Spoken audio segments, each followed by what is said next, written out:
Hey there, Cathy McLeish here. Want to talk about alcoholism, and today, as a recovering alcoholic, I'm going to make a stab at talking about discipline. Maybe I'll be talking more about the lack of discipline in the alcoholic mind, both when we're practicing and when we're in recovery. Because I should say, I'm only talking about me, but I have seen a little bit of a pattern in the people that have worked with me and the people that I have worked with, that discipline can be quite a challenge for an alcoholic. Some people are like maybe workaholics. I know that I've had a mentor that just was such a great example to me of what discipline would look like if I would implement it in my life. But a lot of us are like, I don't have to, and you can't make me. And I might say I am 30 years sober, 37 years sober. I got sober when I was 27, and I might say that a lot of my problem with discipline is from my childhood.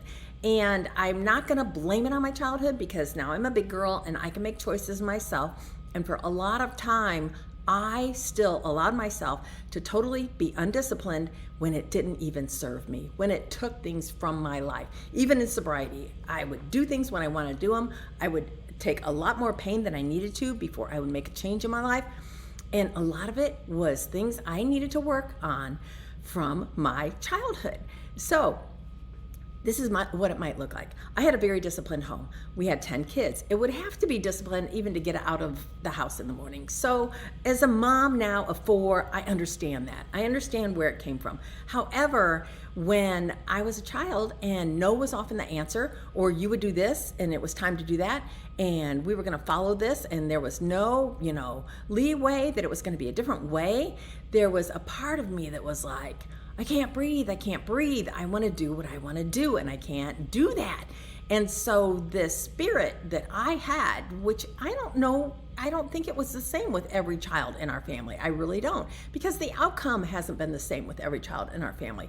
But for me, because of my makeup, I had a really hard time with discipline. So from the time that I was a child, I had this ism of alcoholism that I would have to fight what was happening in my life.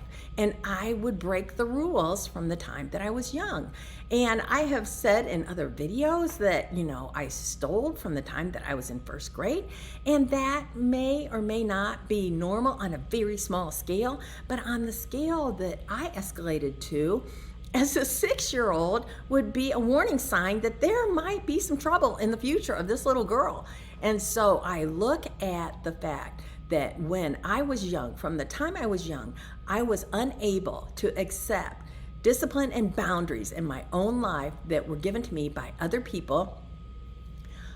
I inventory that and I look at that and I think, now that might be a little bit of a problem, especially when those boundaries are meant to protect me. So when I go off to college and, I'm staying out all night and I'm doing what I want to do with who I want to do it for as long as I want to do it, I might have a problem with discipline that is no longer serving me.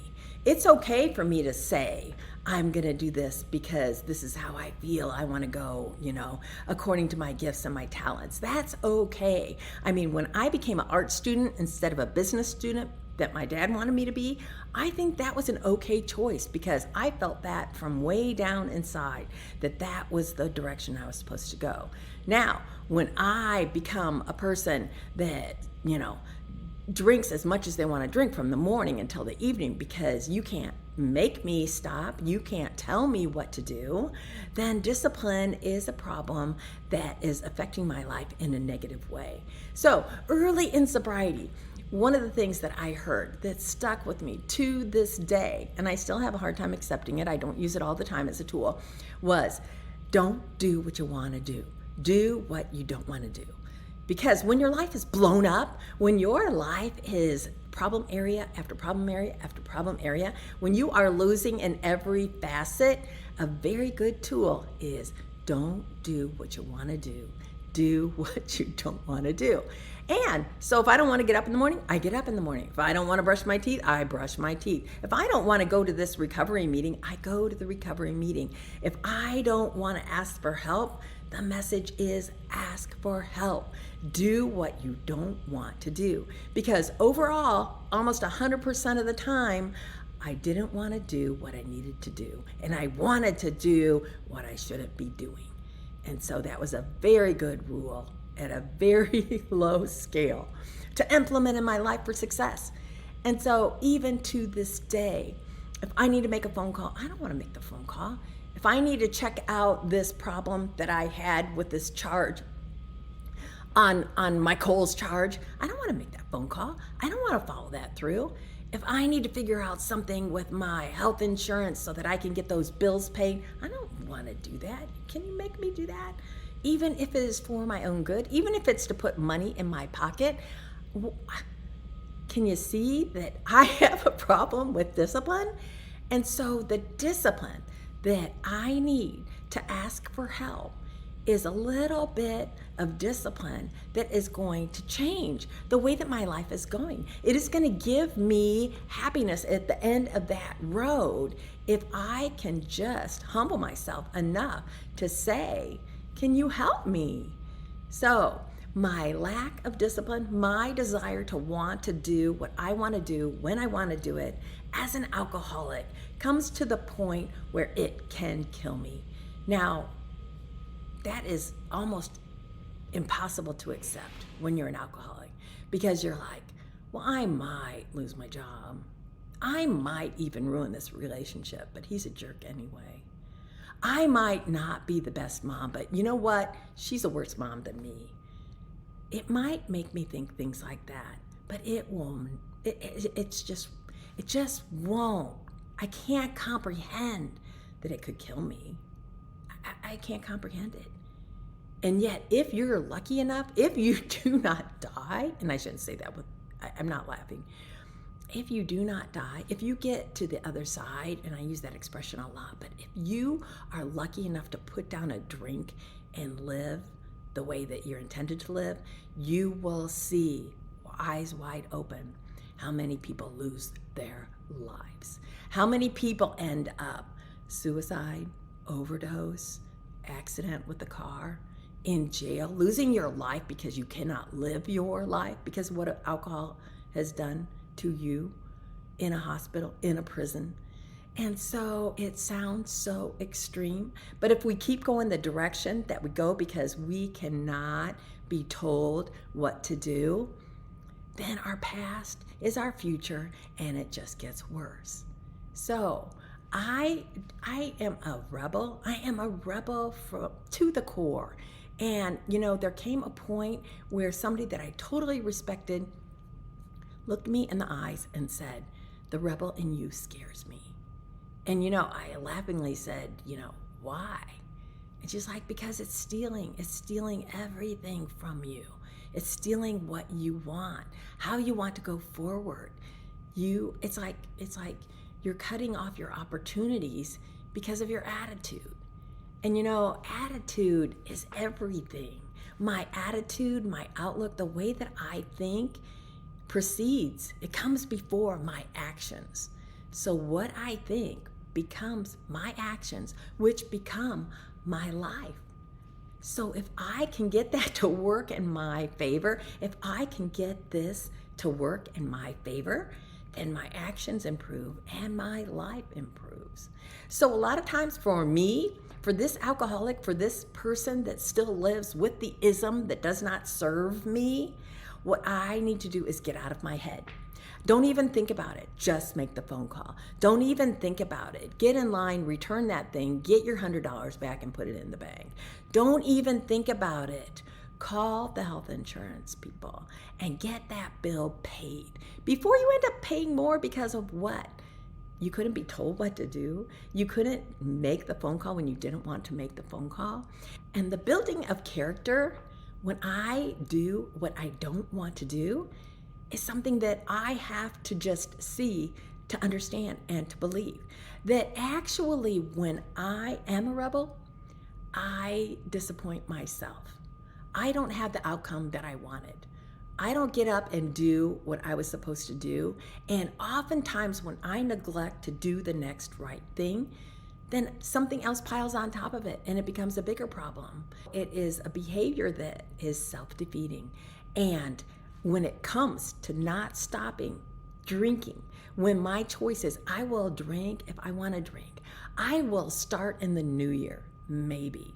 When I make those choices, I am playing with fire. I am playing with my life totally, as a whole. Will I have it? Will I live it? Will I enjoy it? Will I dread it? Will I want it to end? When I am making choices about to drink or not to drink, to add that discipline to my life, I'm making choices about the quality of my life and the lives of the people around me. It is a building of character when I just do what is mine to do. And I don't realize that until I'm on the other side. And I'm feeling this good feeling about me that is a substitute for that childish kid that like got away with something because what? They didn't do something and now they'll have to pay a consequence down the road. I like the building of character. And it's like life is intended to be a building of character. It's okay for me to make a choice today to do the next thing that I need to do and feel good about the character building that comes with that. I can sit that little girl on a chair. She doesn't have to be in the corner, but she can just be on a chair, not messing with the discipline, the I will, I won't, I don't have to of my life. And I can win in that next challenge of it's mine to do, so just do it. And then reaping the benefits of one more success, one more finished project, one more thing that I said I was going to do and I followed through on. Those are the things that build my character. And I really enjoy the benefits of a stronger character today. I feel good about who I've become. I know I still have a long ways to go, but in that process of looking back and seeing where I'm coming from and the tools that I've used to keep moving forward, there's a lot of satisfaction in that. And I have not done it on my own. I have had to have people help me and show me the way all along. But you know what? I am the one reaping the benefits. I am the one enjoying the person who shows up, who follows through, and who actually can be disciplined in order to have the life that I have today, in spite of myself. So thanks for listening. I don't know if discipline is a problem for you, but if you can relate to any of this, I challenge you today to do what you don't want to do instead of doing what you want to do all day long. And see if you don't come to the end of the day and feel a little bit better about you. Thanks, Cathy McLeish, just trying to raise awareness about the ism along with the alcohol and how it can affect our lives long term unless we address it, come to an understanding, and make some changes. Thanks.